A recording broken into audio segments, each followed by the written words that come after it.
আজকে আমরা শিখব মাইক্রোসফট ওয়ার্ডের শর্টকাট কি সম্বন্ধে। মাইক্রোসফট ওয়ার্ডের শর্টকাট কির সাহায্যে আমরা যে কোনো ডকুমেন্টস আরও দ্রুত কমপ্লিট করতে পারি। তো এই ভিডিওটার মধ্যে আমরা মাইক্রোসফট ওয়ার্ডের শর্টকাট কির বেসিক থেকে অ্যাডভান্স যতগুলো আছে সবগুলি আমরা শিখব। তো প্রথমত আগে প্যারাগ্রাফটা নিয়ে নিতে হবে। Equal rand first bracket bracket close enter, প্যারাগ্রাফটা চলে আসলো। তো প্রথম আমরা বেসিক থেকে স্টার্ট করব। তো বেসিক এডিটিং যে শর্টকাট কিগুলো আছে, কন্ট্রোল এ। কন্ট্রোল এ হচ্ছে অল সিলেক্ট।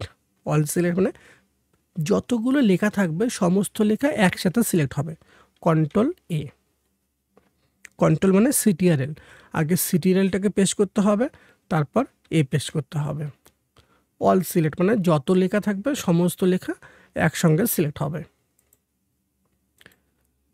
এরপর আছে control C, CTRL plus C. Control C মানে কপি। যে যখন আমরা কোনো মাইক্রোসফট ওয়ার্ডের কোনো লেখাকে কপি করব, যে এই যে প্যারাটা আছে এটাকে আমি কপি করব, কপি করার জন্য পেস্ট করতে হবে কন্ট্রোল সি। কপি হয়ে গেল। এরপর সেকেন্ড আছে control plus V. Control V মানে পেস্ট, মানে এই যে লেখাটাকে কপি করলাম এখন এটাকে রাখবো, তো রাখার জন্য control V. Control V paste করতে হয়। Control x. কন্ট্রোল এক্স মানে কাট। কাট মানে সরানো, যে একটা জায়গার থেকে সরিয়ে আর একটা জায়গায় নিয়ে গিয়ে রাখা। যে এই যে প্যারাগ্রাফটা এখানে আছে এটাকে আমি এখান থেকে সরিয়ে নিচে নিয়ে গিয়ে রাখবো। সিলেক্ট করতে হবে আগে, তারপর পেস্ট করতে হবে কন্ট্রোল এক্স। কন্ট্রোল এক্স, কাট হয়ে গেল, লেখাটা সরে গেল। কোথায় রাখবো? সবার নিচে। কার্সারটাকে রেখে কন্ট্রোল ভি, লেখাটা সবার শেষে চলে আসলো। এরপর আছে কন্ট্রোল জেড। কন্ট্রোল জেড হচ্ছে আনডু। আনডুটা কি, অনেক সময় কি হয় আমরা যখন কোনো ডকুমেন্টস তৈরি করি, কোনো ডকুমেন্টস তৈরি করার সময় ভুলবশত কোনোটা কিছু ডিলিট হয়ে গেল, মানে এটাকে আমি ডিলিট করব না কিন্তু এটা ডিলিট হয়ে গেছে, তো সেটাকে আবার ফিরিয়ে আনবো কি হবে? কন্ট্রোল জেড মানে আনডু। কন্ট্রোল জেড হচ্ছে আনডু। যদি কোনো কিছু ডিলিট হয়ে যায় কন্ট্রোল জেড প্রেস করলে ফিরে আসবে। এরপর হচ্ছে কন্ট্রোল ওয়াই। কন্ট্রোল ওয়াই মানে রিডু। রিডুটা হচ্ছে যে আন্ডুর উল্টো। আন্ডুটা যেরকম ফিরে আসে, রিডু আমরা আবার আগের অবস্থায় চলে যেতে পারবো। যে এই যে লেখাটা আমি এটাকে ডিলিট করে দিলাম, কন্ট্রোল এ, ডিলিট হয়ে গেল। এখন এটাকে আবার নিয়ে আসবো, কন্ট্রোল জেড, চলে আসলো। এটা হচ্ছে আন্ডু। কন্ট্রোল ওয়াই মানে রিডু, যা আমি আবার আগের অবস্থায় যেতে পারবো। এরপর হচ্ছে ফরম্যাটিংয়ে কিছু টুলস আছে। তো ফরম্যাটিংয়ে ফার্স্ট হচ্ছে কন্ট্রোল বি। কন্ট্রোল বি মানে বোল্ড, লেখাটা একটু মোটা হবে। কন্ট্রোল বি মানে বোল্ড, লেখাটা একটু মোটা হবে। Control I. আই মানে ইটালিক, মানে লেখাটা একটু বেঁকে যাবে। কন্ট্রোল আই মানে ইটালিক, লেখাটা একটু বেঁকে যাবে। কন্ট্রোল ইউ মানে আন্ডারলাইন, লেখার নিচে আন্ডারলাইন আসবে। কন্ট্রোল ইউ মানে আন্ডারলাইন। এরপর হচ্ছে control shift greater than symbol. আগে কন্ট্রোলটাকে ধরতে হবে, তারপর শিফটটাকে ধরতে হবে, তারপর গ্রেটার দেন প্রেস করতে হবে। এর মানে হচ্ছে ইনক্রিজ ফন্ট সাইজ, মানে লেখার সাইজটা বাড়বে। কন্ট্রোল শিফট লেস দেন, এর মানে হচ্ছে ডিক্রিজ ফন্ট সাইজ, ফন্ট সাইজটা কি ছোট হবে। কন্ট্রোল শিফট গ্রেটার দেন, লেখার সাইজ বড় হবে। কন্ট্রোল শিফট লেস দেন, লেখার সাইজ ছোট হবে। কন্ট্রোল এল। এল মানে লেফট অ্যালাইনমেন্ট। কন্ট্রোল এল মানে লেফট অ্যালাইনমেন্ট, যেরকম এখন এখানে অ্যালাইনমেন্টটা লেফট করাই যাচ্ছে, লেফট মানে লেফট সাইডটা সমান হবে। কন্ট্রোল ই মানে সেন্টার, মিডিলটা সমান হবে।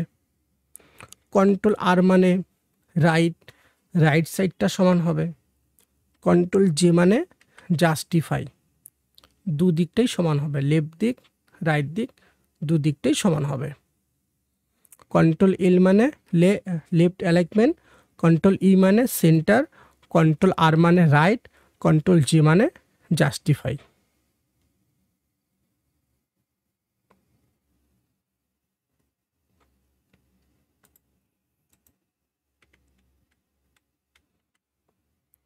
এরপর হচ্ছে কন্ট্রোল লেফট অ্যারো, যে কন্ট্রোল লেফট অ্যারো এটা হচ্ছে move one word to the left, মানে কার্সারটা লেফট দিকে কি ওয়ার্ড বাই ওয়ার্ড সরে আসবে।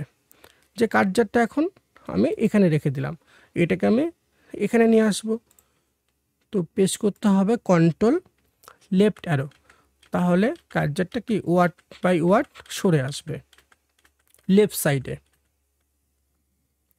এরপর হচ্ছে control right arrow, word by word right সাইডে সরে যাবে।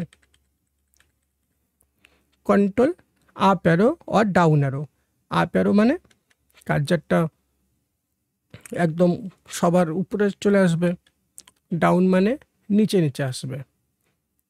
যে আপ অ্যারো মানে প্যারাগ্রাফের একদম শুরুতে প্যারাগ্রাফটা চলে আসবে, মানে কার্সারটা চলে আসবে। ডাউন অ্যারো মানে প্যারাগ্রাফের শেষে আসবে।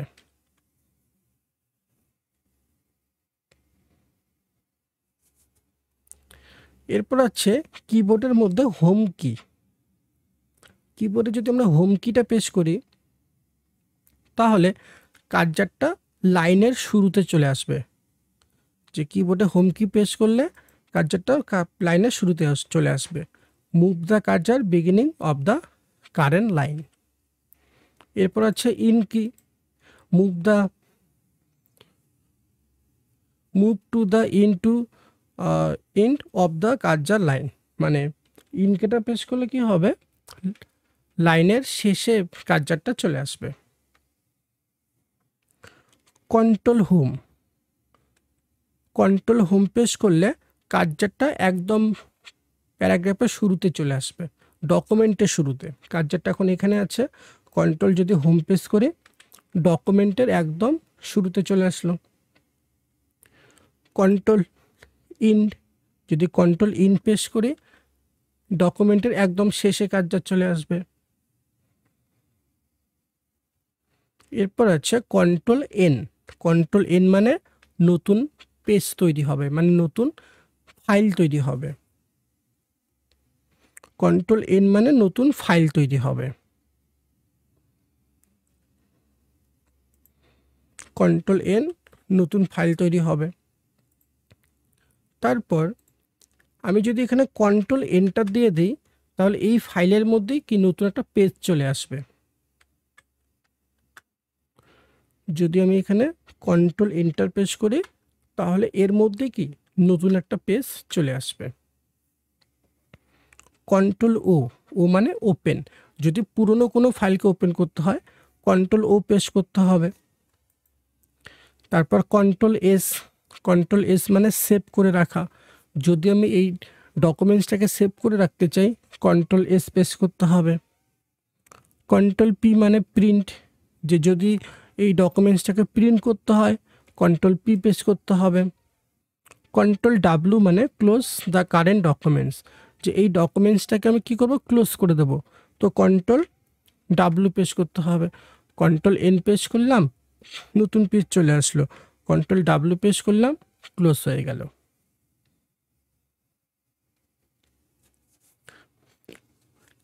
তারপর কিবোর্ডের সবার উপরে কিছু কি আছে, যেরকম F1 F2 F3 F4 F5 F6 F7।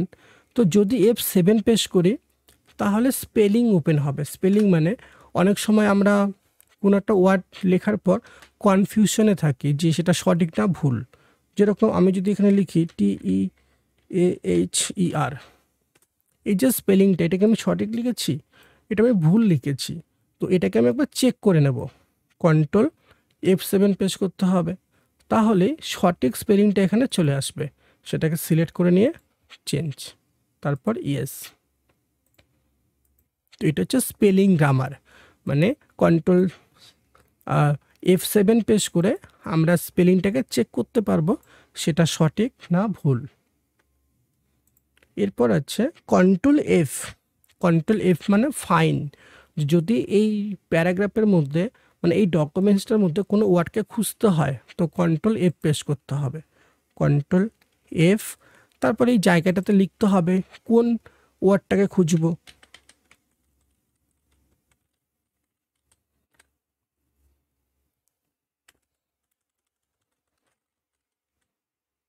D, যত জায়গায় ডি আছে এখানে হাইলাইট করে দিচ্ছে। এরপর হচ্ছে কন্ট্রোল এইচ। কন্ট্রোল এইচ মানে রিপ্লেস, যে এখানে আমি একটা ওয়ার্ড লিখলাম ডকুমেন্টস, যে প্যারাগ্রাফের মধ্যে ডকুমেন্টস যেখানে যেখানে আছে সেখানে আমি ডকুমেন্টসটাকে চেঞ্জ করে পিডিএফ করব। তো পেস্ট করতে হবে কন্ট্রোল এইচ, এখানে লিখতে হবে ডকুমেন্টস, আর এই যে জায়গাটা এখানে লিখতে হবে পিডিএফ, যে আমি ডকুমেন্টসটাকে চেঞ্জ করব। রিপ্লেস উইথের মধ্যে হবে ডকুমেন্টসটাকে চেঞ্জ করে নতুন ওয়ার্ডটা কী হবে, পিডিএফ হবে। Replace all. ওকে, এখন যদি আমি ফাইন করি পিডিএফ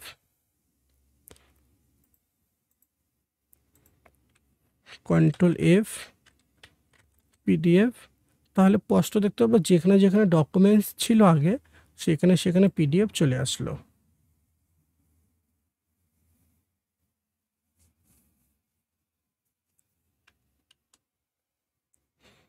এরপর হচ্ছে কন্ট্রোল ডি। কন্ট্রোল ডি হচ্ছে open the font dial box, যে কন্ট্রোল ডি প্রেস করলে ফন্ট ডায়াল বক্সটা ওপেন হবে। মানে এর মধ্যে থেকে আমরা লেখা স্টাইল, তারপর ফন্ট স্টাইল, সাইজ, এই সমস্ত কিছু সিলেক্ট করতে পারবো। তো আগে সিলেক্ট করতে হবে কন্ট্রোল ডি, ফন্ট ডায়াল বক্সটা ওপেন হয়ে গেল। এখান থেকে লেখা স্টাইল নিতে হবে, এখানে প্রচুর স্টাইল আছে, যে কোনো একটা স্টাইল নিয়ে নেব। বোল্ড করলাম, লেখার সাইজটাকে বড় করে নিলাম। ওকে,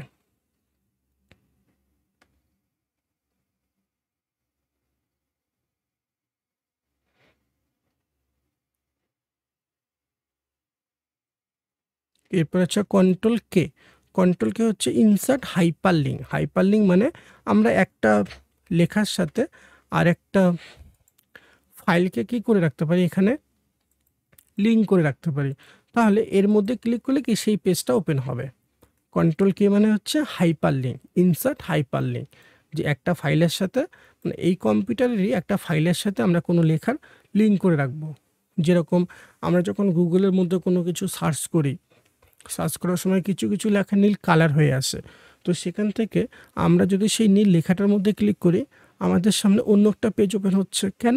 কারণ সেই লেখাটার সাথে সেই পেজের কি লিঙ্ক করে রাখা আছে, তাই জন্য সেই পেজটা ওপেন হচ্ছে। তো এটাই হচ্ছে লিঙ্ক করে রাখা, মানে আমি এর সাথেই এই কম্পিউটারের একটা ফাইলকে লিঙ্ক করে রাখবো। তাহলে সুবিধা হচ্ছে আমি যখন এর মধ্যে ক্লিক করব সেই ফাইলটা কী হবে, ওপেন হবে। তো প্রেস করতে হবে কন্ট্রোল কে। তারপর এখানে প্রচুর ফাইল আছে, যে ফাইলটার সাথে লিঙ্ক করবো সেটাকে সিলেক্ট করে নিতে হবে। সিলেক্ট করার পর ওকে, লিঙ্ক হয়ে গেল। দেখার জন্য কন্ট্রোলটাকে ধরে রেখে এর মধ্যে ক্লিক করতে হবে, তারপর ইয়েস, ফাইলটা ওপেন হয়ে গেল।